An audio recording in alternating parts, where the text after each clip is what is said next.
Hello বন্ধুরা, তোমরা সব কেমন আছো? আশা করি খুব ভালোই আছো। এখন বউকে অনেকদিন পরে বাবার বাড়ি নিয়ে যাচ্ছি।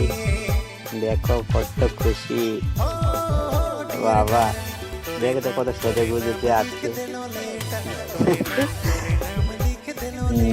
প্রচুর ভাল লাগছে।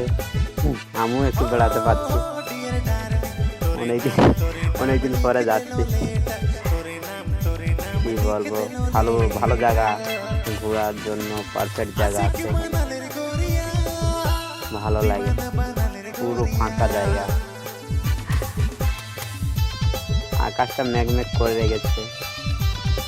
রাস্তাগুলো দেখছো, খুব সুন্দর রাস্তা। গাছগুলো সাইডে লাগানো আছে, খুব ভালো লাগে দেখতে। এই দেখো আমি খুব এনজয় করছি, যাচ্ছি দুজন। এই দুজন বলছি কি, আমার ছেলে আছে, তিনজন যাচ্ছি, খুব ভালো লাগছে। তারাই এখান থেকে অটো যায়, তা আমরা যাইনি, হেঁটে যাচ্ছি, এনজয় করতে করতে যাচ্ছি, একটু ভিডিও করবো এই সুযোগে, হেঁটে হেঁটে যাচ্ছি।